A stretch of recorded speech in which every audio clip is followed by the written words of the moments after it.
Israeli हुकूमत अब यहूदी मजहब की बजाय सामरी जादूगर की ज्यादा बड़ी पैरोकार बनती जा रही है। पिछले दिनों जो 12 रोज ईरान और इसराइल की जंग हुई, उसके दरमियान इसराइली हुकूमत ने जादू टोने और अमलियात का इस्तेमाल करके ईरान पर असरअंदाज होने की कोशिश की। इसके अलावा इसराइल ने ईरान की सड़कों पर ऐसा मवाद फेंका, ऐसे तावीज़ फेंके, जिससे यह साबित होता है कि इस जंग में अमलियात का इस्तेमाल किया गया। ये इल्ज़ाम लगाया ईरानी हुकूमत ने, और ईरानी हुकूमत के एक ओहदेदार ने, जो कि ईरान के जो अखबार है जवान, उसके साबिक एडिटर हैं। उनका कहना है कि इसराइल ने जब 12 रोज़ा हमला ईरान पर किया तो उस दौरान तेहरान की सड़कों और मुख्तलिफ जगहों पर ऐसे तावीज़ और नकूश पाए गए, जिससे पता चलता है कि यहां पर जादू टोने का सहारा लिया गया। इससे पहले गजा की जंग में भी इसराइल ने इसी तरह की हरकतें की थी और अमलियात के जरिए, जादू टोने के जरिए और रूहानी उलूम के जरिए गजा के हालात पर कंट्रोल करने की कोशिश की थी। ईरान के सुप्रीम कमांडर पहले ही इस बात के पर शकूक व शुबहात का इजहार कर चुके हैं, बल्कि उन्होंने इल्ज़ाम लगाया ईरान पर कि ईरान की जो एजेंसियां हैं, जो वहाँ की सिक्योरिटी एजेंसियां हैं, वहाँ जो उनकी इंटेलिजेंस एजेंसियां हैं, वो जादू टोने और खुफिया मालूमात के लिए, के असूल के लिए जादू टोने और अमलियात का सहारा लेती हैं। मैं हूँ खुर्रम कलीम और आप देख रहे हैं 24 डिजिटल। पिछले दिनों ईरान और इसराइल के दरमियान एक बहुत बड़ी जंग हुई। 12 रोज जारी रहने वाली इस जंग में ईरान और इसराइल दोनों का शदीद नुकसान हुआ। इसराइल ने ईरान पर हमला किया और ईरान ने भी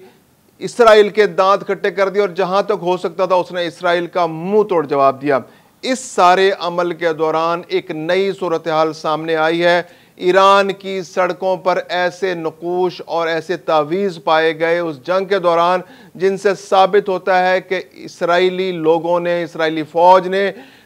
अमलियात का, जादू टोने का और खुफिया रूहानी उलूम का सहारा लिया ताकि ईरान पर कंट्रोल बनाया जा सके और इस जंग में ज़्यादा फ़ायदा हासिल किया जा सके। नेतन्याहू जो इस बारे में बड़े महारत रखते हैं, उनका इंटरेस्ट है इस चीज़ के अंदर, अमलियात के अंदर और जादू टोने के अंदर। तो यहूदियों के अंदर एक ऐसे ग्रोह पाए जाते हैं जो कबाला एक इल्म है उनका, उस पर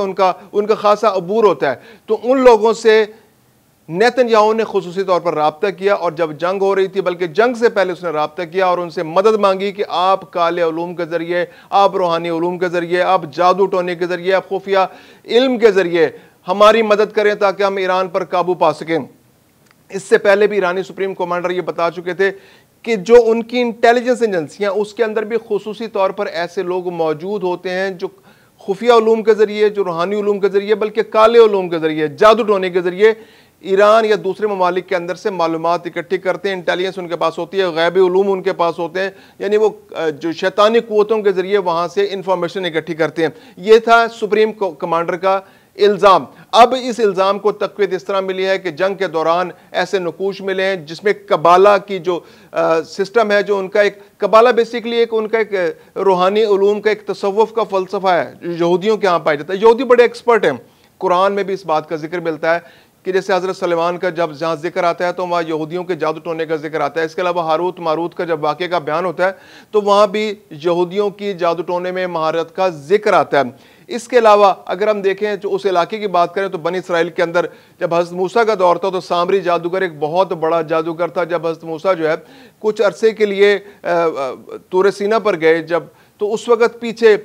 सामरी जादूगर ने सारे लोगों से सोना इकट्ठा करके एक बैल बनाया और उस बैल से आवाज़ें पैदा की, जिससे लोग उस बैल की तरफ मुतवज्जो हो गए और उसकी इबादत करने लग गए। यानी उसने लोगों को शिर्क पर मजबूर किया। तो वो शैतानी कुव्वतें सामरी जादूगर के पास थी। तो उस इलाके में जो शैतानी कुव्वतों का इल्म है वो बहुत ज़्यादा उनके अंदर पेनिट्रेट कर चुका है। यहूदियों के अंदर ये जो कबाला का इल्म है, ये एक ऐसा फ़लसफ़ा है जिसके ज़रिए वो शैतानी कुव्वतों पर भी काबू पाते हैं। यानी कि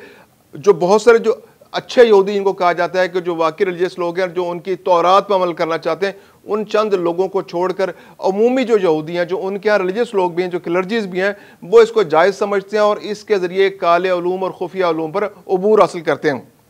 कबाला जो है ये एक ऐसा सिस्टम है जिसके अंदर ताबीज़ लिखे जाते हैं, इस्तिखारे किए जाते हैं, अमलियात किए जाते हैं, जादू टोना किया जाता है और मुराकबे किए जाते हैं जिससे मुखालिफिन को कंट्रोल करने की कोशिश की जाती है, उन पर असरअंदाज करने की कोशिश की जाती है। और ये अब अमल इतना ज़्यादा बढ़ गया है कि अब ये अमल मुल्कों को कंट्रोल करने के लिए इसराइल इस्तेमाल कर रहा है। यानी इसराइल के जो जादू टोनों के एक्सपर्ट हैं, यूँ समझिए कि उनकी एक फौज है, एक स्क्वाड्रन उनका भी बना दिया गया है, जो अपने मुल्क में बैठकर जादू टोना करते हैं और जो उनका मुखालिफ होता है उसका कंट्रोल करने की कोशिश करते हैं। ये 13वीं सदी के अंदर जो है ये कबाला का जो इल्म है ये इमर्ज हुआ ज़्यादा। वैसे तो इसका जिक्र जो है पुरानी तलमूद में भी जिक्र मिलता है, इसके जो उनकी पुरानी मदरास जो किताब है उसके अंदर भी इसका ओरिजिन मिलता है कि कबाले के इल्म के एक्सपर्ट थे यहूदी। लेकिन 13वीं सदी के अंदर जो स्पेनिश और जो फ्रांसीसी यहूदी थे उन्होंने कबाला के इल्म में ज़्यादा अबूर हासिल किया और जो काले उलूम थे, जो मुख्फिया उलूम थे, उस पर उनका कंट्रोल बना। और 20वीं और 21वीं सदी में तो ये इल्म बहुत उरूज पर पहुँच गया और लोग इल्ज़ाम लगाते हैं कि जो फ्री मैसन्स हैं वो भी कबाला के इल्म के जरिए लोगों के दिमागों को कंट्रोल करते हैं और अपने जो एक सोसाइटी, एक ओकल्ट सोसाइटी उन्होंने बना रखी है जो खुफिया तौर पर दुनिया में कंट्रोल करने की कोशिश करती है शैतानी कुव्वतों के जरिए। उनके अपने नेटवर्क्स होते हैं और वो लोगों को और ममालिक को और उनके जो सीनियर लोग हैं, जो पॉलिटिशियंस हैं, फौजी लोग हैं, उनको इस जादू टोने के जरिए, इल्म गैब के जरिए या शैतानी कुव्वतों के जरिए वो कंट्रोल करने की कोशिश करते हैं। ये इल्ज़ाम लगाया जाता है, इसको साबित करना थोड़ा सा मुश्किल है लेकिन इल्ज़ाम लगाया जाता है और बहुत बड़े बड़े लोग इस पर, बहुत सारी तहकीकात भी हुई हैं, इस पे मुहक्किकीन ने काम भी किया, इस पर किताबें भी लिखी गई हैं कि किस तरह से फ्री मैसन्स इस कबाला इल्म का इस्तेमाल करके किस तरह से दुनिया पर असरअंदाज होते हैं और दुनिया को अपने अंदाज से चलाने की कोशिश करते हैं। इसके अलावा 20वीं और 21वीं सदी में जो कबाला सोसाइटीज़ हैं, बल्कि ओकल्ट सोसाइटीज़, जो कबाला और ओकल्ट जो है खालिसतन काले उलूम का एक सिस्टम है ओकल्ट, और मगरिब के अंदर इसको बड़ी पज़राई मिलती है। तो ये लोग कबाला सोसाइटीज़ हैं, ये बन रही हैं और बहुत अहम लोग इसका हिस्सा बन जाते हैं। जैसे पिछले वर्षों मैडोना और डेविड बेकम और ऐसे बहुत सारी सेलिब्रिटीज़ जो थी वो कबाला नेटवर्क और ओकल्ट सोसाइटीज़ का हिस्सा बन गई, जिसके ज़रिए उन्होंने जो इस तरह की कुव्वतों को हासिल करने की कोशिश की जिन्हें वो रूहानी कुव्वतें कहते हैं, जो बेसिकली जो उनके खालिस रिलीजियस लोग हैं। जैसे मैंने पहले भी कहा कि जो रिलीजियस लोग हैं वो इसको इतना दुरुस्त नहीं समझते, लेकिन यहूदियों की एक बड़ी तादाद,